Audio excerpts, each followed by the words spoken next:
अपने दिलदार पति को चोर समझने की भूल कर दी मैंने। मैं जिस पति से काम करवा रही थी, कपड़े धुलवा रही थी, जूते चप्पल उठवा रही थी, जिसे मैं निकम्मा, नकारा, गरीब और पालतू कुत्ता समझ रही थी, उसकी सच्चाई जानकर मेरी रूह कांप गई। क्यों उस 15,000 रुपए कमाने वाले आदमी को कमिश्नर साहब तक सलाम ठोकते हैं? और तो और जिस इंसान के पास एक लोहे का ताला खरीदने तक के पैसे नहीं थे, उसके पास कहाँ से आया ये बेशकीमती हीरा? जानने के लिए देखते रहिए मेरी और गौतम की कहानी रॉयल वारिस। अवनी, क्या कर रही हो? अवनी, मैं मर जाऊंगा, क्या कर रही हो? तुम मर जाओ, लेकिन गौतम अगर मेरी दादी के बर्थडे के लिए तुम 5 लाख से कम का गिफ्ट लाए ना तो तुम्हारे छोटे छोटे टुकड़े करके ना गली के कुत्तों को खिला दूंगी।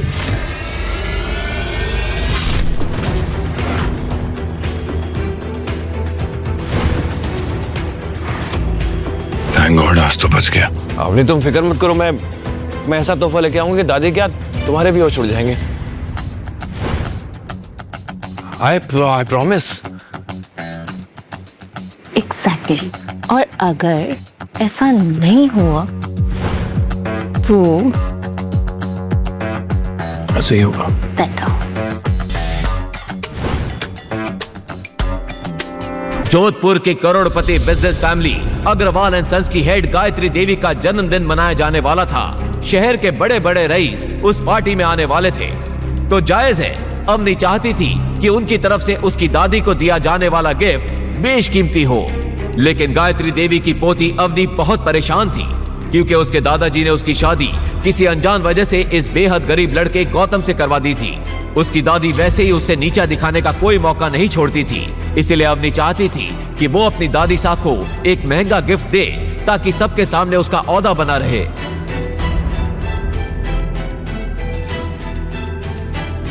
गायत्री देवी के गिफ्ट के बारे में सोचता हुआ आगे बढ़ ही रहा था कि अचानक पुलिस की टीम ने आकर उसे घेर लिया। धर लिया रे इस चोर ने। चोर? मैंने क्या किया? मैंने कुछ नहीं चुराया। अच्छा,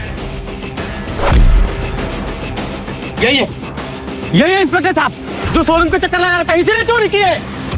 दादी साहब का बर्थडे गिफ्ट लेने के लिए गौतम शहर की सबसे महंगी और लग्जरियस ज्वेलरी शॉप के सामने खड़ा था। ग्लास के पीछे चमक रहे करोड़ों के डायमंड नेकलेस को देखकर वो कुछ सोच ही रहा था कि तभी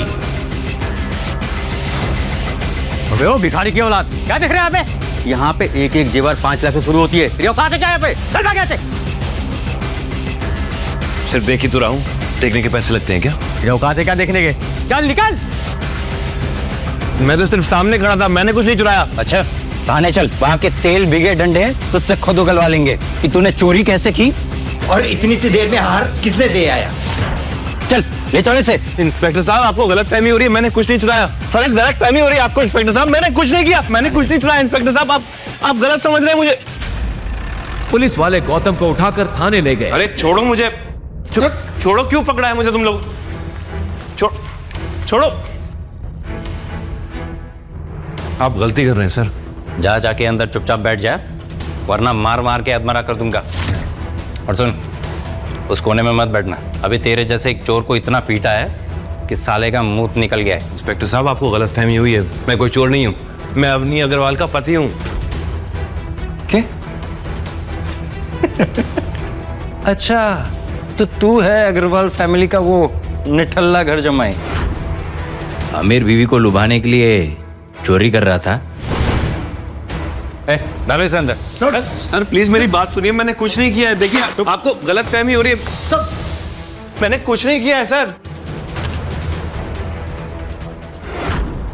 हेलो अवनी मैम, अरे आप अपने रखेल जैसे पति को पैसे क्यों नहीं देते? यहाँ हमारा काम बढ़ जाता है। क्या हुआ इंस्पेक्टर? अरे आपका मन बहलाने के लिए आपका राजकुमार सुनार की दुकान से चोरी करता हुआ पकड़ा गया। What? ये चोरी भी करने लगा। इंस्पेक्टर, आपको उसे मारना है, पीटना है, आपको जो करना है आप करिए, मैं उसे छुड़ाने नहीं वाली हूँ। पता नहीं दादाजी ने किस चोर को मेरे गले बांध दिया। गौतम को भी अब समझ नहीं आ रहा था कि वो इस लॉकअप से कैसे निकलेगा। उधर इंस्पेक्टर भी उसकी एक भी बात सुनने को तैयार नहीं था और उसी से ज्वेलरी शॉप में चोरी हुई डायमंड नेकलेस निकलवाने के जिद पे अड़ा था।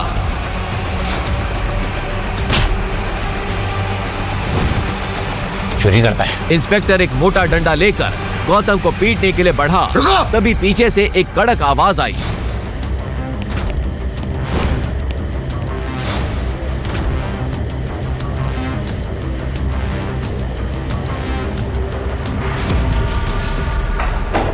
सर, तुम्हारी हिम्मत कैसे हुई? लगता है अपनी नौकरी और इस वर्दी से नफरत होने लगी है।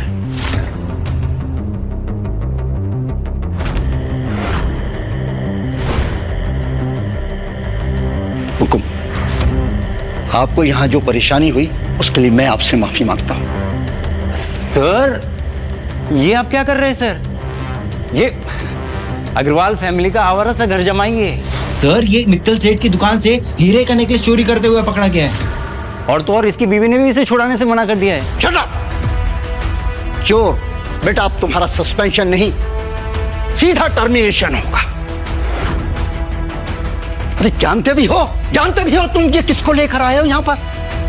अरे अगर ये चाहे तो उस जैसे 10 ज्वेलरी शॉप खरीद कर मुझे वहां गार्ड बनाकर बिठा दें। फिर कमिश्नर ने अपने मोबाइल पर उस इंस्पेक्टर को कोई मैसेज दिखाया। वो देखते ही इंस्पेक्टर का चेहरा सफेद पड़ गया। सर, मुझसे भूल हो गई। अब मुझे प्लीज माफ कर दीजिए। सर, रुको, मुझे क्षमा करिए। आइए, मैं आपको अपनी गाड़ी से घर छोड़ देता हूं। ठीक है, मैं सब भूल जाऊंगा, लेकिन एक शर्त पे। हुकुम। आपको भी मेरा ये राज भूलना होगा। मेरे इस राज के बारे में कानो कान किसी को खबर नहीं होनी चाहिए, खासकर मेरी बीवी को। हुकुम। गौतम के इतना कहते ही पूरे पुलिस स्टेशन में हंगामा मच चुका था। लेकिन एक सवाल, क्या सच में गौतम कोई चोर था या इसके पीछे कोई गहरा राज छुपा था? और क्यों कमिश्नर ने उसे हुक्म कह के बुलाया? आगे एक ऐसा राज खुलेगा जो आपके होश उड़ा के रख देगा। गौतम जैसे ही थाने से बाहर निकला, एक लग्जरी कार आकर वहां रुकी। उसमें से एक बुजुर्ग शख्स उतरे और उन्होंने गौतम के हाथ में एक छोटा सा बॉक्स दिया।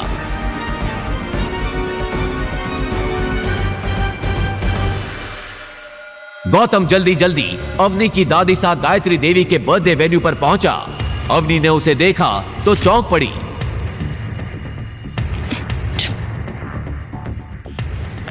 यहाँ कहाँ से आ गए? चोर कहीं के। किसने छुड़ाया तुम्हें थाने से? वहीं पड़े पड़े सड़ जाते ना तो अच्छा होता। मैंने कोई चोरी नहीं की अवनी। ज्वेलरी शॉप के सामने खड़ा था, पुलिस ने पकड़ लिया। बड़ी मुश्किल से अपनी बेगुनाही का सबूत देकर आया हूँ। ठीक है ठीक है। कैसी सस्ती से गिफ्ट दिखाकर लेकर आए हो तुम? कितनी सस्ती पैकिंग है। छी। पैकिंग मैटर नहीं करती है, उसके अंदर गिफ्ट क्या है वो मैटर करता है ना। तुम देखोगी तो चौंक जाओगी। दादी का गिफ्ट है, तुम क्यों खोल रही हो? उनको खोलने दो ना। Fine, whatever. लेकिन जब बाकी सब गिफ्ट दे रहे हो ना, तो तुम चुपके से अपना बॉक्स साइड में रख देना, ओके? पता नहीं दादाजी ने किस जन्म का बदला लिया मुझसे। मुझे जैसे करोड़पति लड़की की शादी तुम जैसे गरीब के साथ करवा दी। ना पैसे है ना इज्जत। चले हम खड़े क्यों जाओ? थैंक यू बेटा। और तभी उस पार्टी में 4 चांद लगाने आई अवनी की cousin Shanaya. Expensive black dress पहने, हाथ में गोल्डन गिफ्ट लिए। जैसे ही उसने एंट्री ली, पूरी पार्टी की नजर उसी पर टिक गई। सबके बीच से गुजरती हुई वो सीधा दादी सा की तरफ बढ़ गई। अरे शनाया, तुमको क्या जरूरत थी गिफ्ट लाने की? दादी, क्या बात कर रहे हो? आपका बर्थडे और मैं खाली हाथ आ जाऊं? बिल्कुल भी नहीं। देखो देखो, इम्प्रेस हो जाओगे। ऐसी बात है, फिर तो देखना पड़ेगा।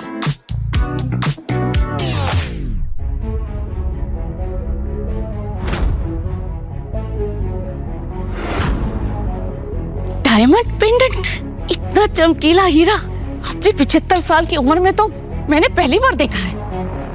शनाया बेटी, तुम तो इस घर की बेटियों से बिल्कुल अलग हो। समझदार और स्मार्ट, बहुत खूबसूरत है, बहुत अच्छा है। ऐसा बोलकर गायत्री देवी ने अवनी की तरफ देखा और अवनी ने शर्म के मारे अपना सिर झुका लिया।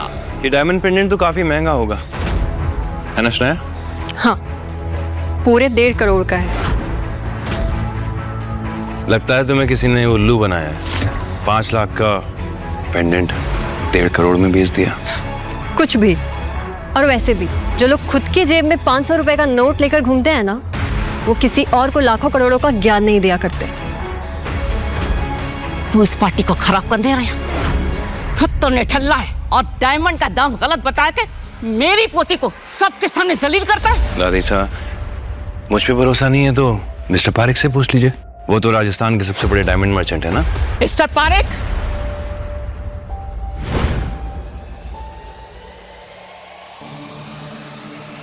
देखिए और दाम बताइए।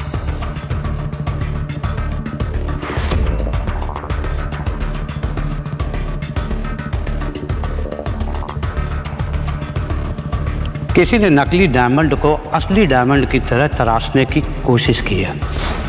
मेरी बरसों की पारखी नजर धोखा नहीं खा सकती। किसी ने सनाया जी को ठग लिया है।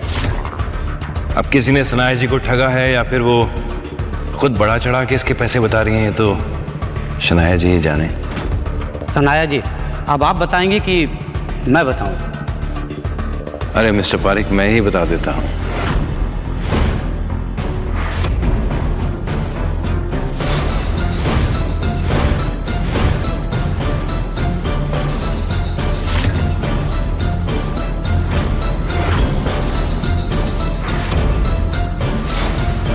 सॉरी सॉरी सॉरी सॉरी, तुम्हारा पेंडेंट डायमंड का नहीं, कांच का है।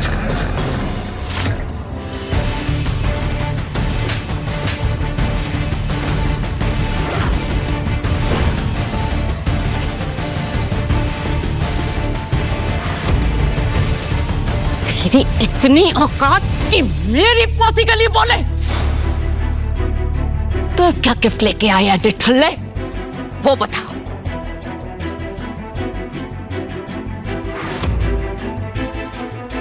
ये भी 2 कौड़ी का होगा। मिस्टर पारेख, मौका लगे तो इस तोहफे को भी परख लीजिएगा।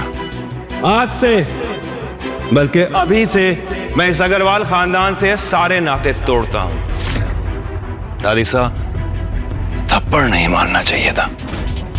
जिस कुत्ते को आपने 2 साल तक पाला, वो आज ये घर छोड़ के जा रहा है। लेकिन एक दिन आएगा कि आप खुद अपने घुटनों के बल बैठ के माफी मांगेंगे, तब बात करेंगे। अपने कहे इन शब्दों के गुरूर में गौतम पार्टी से चला गया। उसके इस तेवर से पार्टी में आए मेहमानों का मनोरंजन तो हुआ ही था, लगे हाथ अवनी की बेइज्जती भी हो गई थी। गौतम, लेकिन गायत्री देवी को पहली बार गौतम की बातों में एक रॉयल अंदाज दिखा था।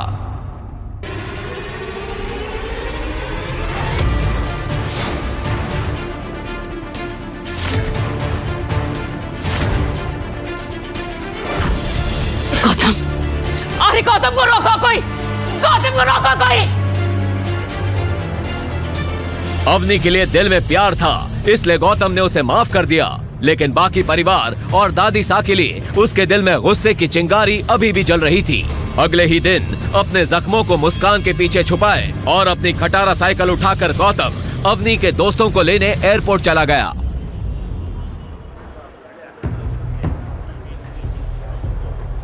लेन लैंड करे 20 मिनट हो चुके थे। अवनी के 2 दोस्त एयरपोर्ट पर गौतम का वेट कर रहे थे। यार रिया, क्या हुआ तेरे उस फ्रेंड के पति का? देखना अभी तक आया नहीं। आई नो, आता ही होगा। मेरी फ्रेंड है ना अपनी, वो बहुत अमीर है। 12 to 15 तो उसके पास कार्स है। चूज ही नहीं कर पा रही होगी कि आज कौन सी लेके जाए। तभी वहां खुद अवनी कैब से आ पहुंची। Hi, how are you? Good, and I'm so sorry I'm late. Gautam, एक minute, I'll just call him. Hello Gautam, कहाँ हो तुम? तुम्हें यहाँ मुझसे पहले होना था ना? बस अपनी में आ ही गया। और क्या हुआ, तुम ऐसे हाफ क्यों रहे हो? हाँ पहुंच रहा हूँ। जल्दी आओ। He is just coming. अभी आ रहा है।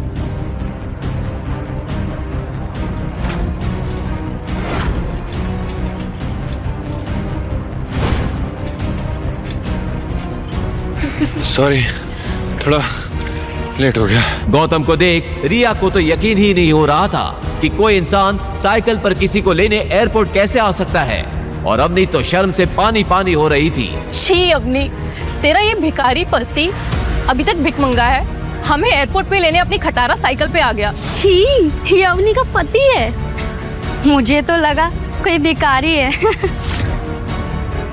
ये साइकिल वही थी जिससे गौतम दूल्हा बनकर अपने ससुराल में आया था, और जिसे देख सब हंस हंस के लोटपोट हो गए थे।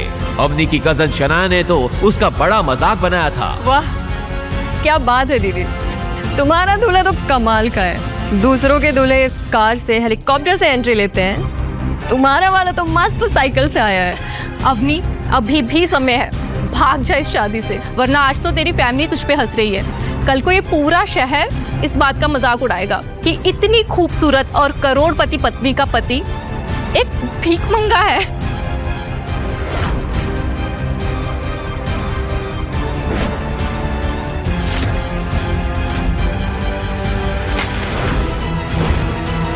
तुमने क्या कसम खा रखी है गौतम कि सबके सामने मेरी नाक कटाओगे? मेरी करोड़पति फ्रेंड्स को एयरपोर्ट पे लेने के लिए साइकिल से आए हो, तुम्हें शर्म नहीं आती? मैंने कहा था ना, घर से गाड़ी लेकर आना तुम। अवनी, जब मैं घर गया ना तो एक गाड़ी खड़ी थी, और जब मैं चाबी लेने गया तो बड़े वाले नौकर ने बोला कि ये गाड़ी नहीं ले जा सकते। तो मैं क्या करता? God, I can't with you, Gautam. You know, तुम वो घंटा हो जैसे कोई भी बजा के चला जाता है। घंटा? घर के जमाई होने के बाद भी घर के नौकर तुम्हें डांट लगा के चले जाते हैं। You know why? क्योंकि तुम एक फटेहाल भिखारी हो। अरे गाड़ी नहीं थी तो कैब से आ जाते ना। पैसे नहीं थे मेरे पास, सिर्फ 75 रुपए थे। फिर मैंने सोचा मैं यहाँ के तुमसे पैसे ले लूंगा। You know what? थोड़े पैसे मुझसे ले लो और जाके जहर लेकर आ जाओ। तुम जैसे भिखमंगे पति होने से बेटर है कि मैं मर जाऊं। You know what? अभी हम शहर के सबसे बड़े होटल उमेद भवन जा रहे हैं।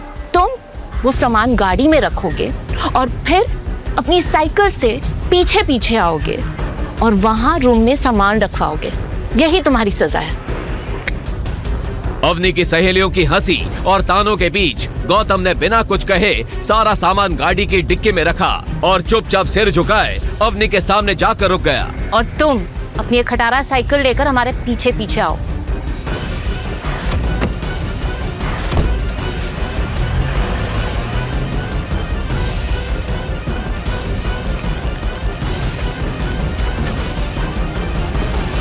अवनी की फ्रेंड रिया और उसकी फ्रेंड्स उस होटल के रिसेप्शन पर पहुंचे। उसे देख होटल का मैनेजर पूरे अदब के साथ बोला, खम्मा खड़ी मैडम, बताइए मैं आपके लिए क्या सेवा कर सकता हूँ? मुझे आपके होटल में एक कमरा चाहिए आज के लिए। 1 minute madam. I am sorry madam, दरअसल खुद सीएम साहब अपनी पार्टी के लोगों के साथ यहाँ पर रुके हुए हैं, तो हमारे पास कोई भी रूम खाली नहीं है। क्या? मैं आपको 10 गुना ज्यादा पैसे देने के लिए रेडी हूँ। आप प्लीज एक कमरा अरेंज करके दीजिए। सिर्फ आज नहीं, अगले 3 दिनों तक हमारे पास कोई भी रूम खाली नहीं है, क्योंकि सीएम साहब अगले 3 दिनों तक यहाँ पर रुके हुए हैं। आप जानते हैं मैं कौन हूँ? देखिए, आप कुछ भी करिए और मेरे फ्रेंड्स को एक कमरा अरेंज करके दीजिए please. I am sorry madam, जब तक सीएम साहब यहाँ पर रुके हुए हैं मैं आपको रूम अरेंज नहीं कर पाऊंगा, तो प्लीज आप किसी दूसरे होटल में मैनेज कर लीजिए। क्या यार रिया, तू तो बहुत बड़ी बड़ी बातें बोलती रही अवनी के बारे में कि इस शहर के सबसे बड़े खानदान से है, और ये क्या, एक रूम तक अरेंज नहीं कर पाई? हाँ यार अवनी, मुझे सच में लगा था तू है तो सब सही होगा, लेकिन ये क्या? I am sorry guys, trust me, अगर ये सीएम का इशू नहीं होता ना तो हम इसी होटल में रुकते। You know, पास में एक टेन है। वेल, इस होटल जैसा तो नहीं है पर वो भी काफी अच्छा है। Let's go there please. Let's go. वो कुछ कदम आगे चले ही थे कि गौतम वहां आ पहुंचा। सॉरी, वो देर हो गई, सॉरी, बहुत लंबी चढ़ान आ गई थी। तुम लोग अभी तक चेक इन नहीं किया? क्या हुआ, सब ठीक तो है ना? सब ठीक कैसे होगा? मेरे दिन की शुरुआत तुम्हारी शक्ल देखकर जो होती है। जब से तुम आए हो ना कुछ सही नहीं है। काश तुम्हारी जगह इस मैनेजर से शादी कर ली होती तो आज कुछ जुगाड़ हो जाता। अरे सर, सर आप यहाँ?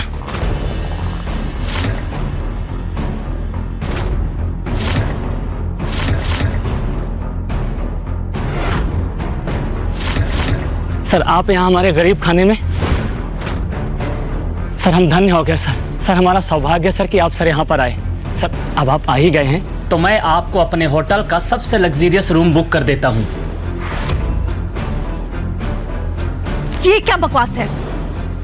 हमारे लिए आपके पास अगले 3 दिन तक कोई कमरा नहीं है और इस भिखारी के लिए स्पेशल रूम। हाउ? क्या कहा आपने? भिखारी? लगता सर के बारे में आपको मालूम नहीं है। गौतम साहब। और इससे पहले कि वो मैनेजर आगे कुछ कहता कि अंदर खबर फैल गई। जैसे ही अंदर खबर फैली कि गौतम उमेद भवन में आया है, अंदर से राज्य के सीएम गौतम सर अपने सभी नेताओं के साथ बाहर आए और फिर जो हुआ उसे देखकर तो अवनी, रिया और उसकी सहेलियां लगभग बेहोश हो गईं।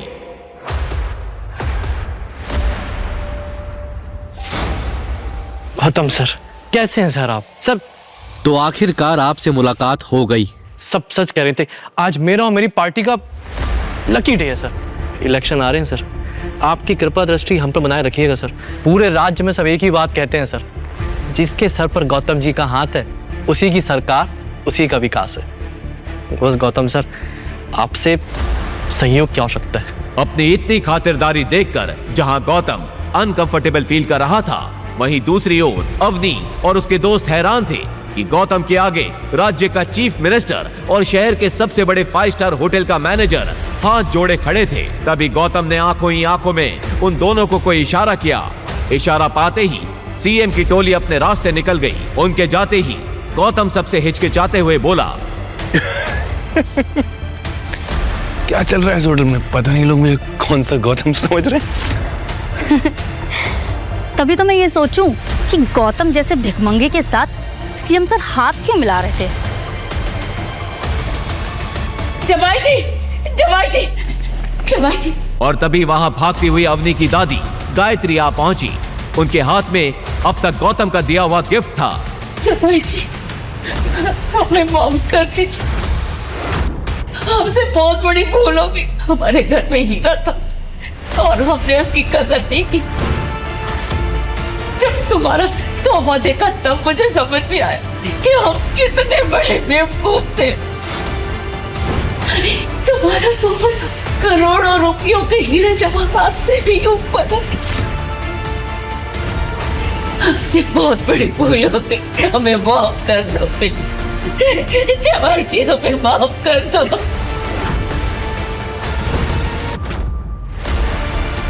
वो दादी, गौतम ने ऐसा क्या खजाना दे दिया आपको कि आप दौड़ी चली आई यहाँ पर? दिखाओ जरा, 1 मिनट। जब अवनी और उसके दोस्तों ने वो तोहफा खोला तो सबकी हवाएं उड़ गईं। आखिर ऐसा क्या गिफ्ट दिया था गौतम ने? क्या सच में गौतम कोई बड़ा आदमी है? अगर है तो वो कौन है? कोई माफिया, पॉलिटिशियन, बिजनेसमैन या कहीं का किंग? लेकिन अगर वो इतना अमीर और पावरफुल है तो ऐसे गरीबों और लीचड़ों वाली लाइफ क्यों जी रहा था? यहाँ पर बस इतना ही। इन सभी सवालों के जवाब के लिए नीचे दिए लिंक पर क्लिक करें और पॉकेट एफएम पर सुने एक ऐसी कहानी जो पहले ही दिन से बनी हुई है, पूरे इंडिया की पहली पसंद।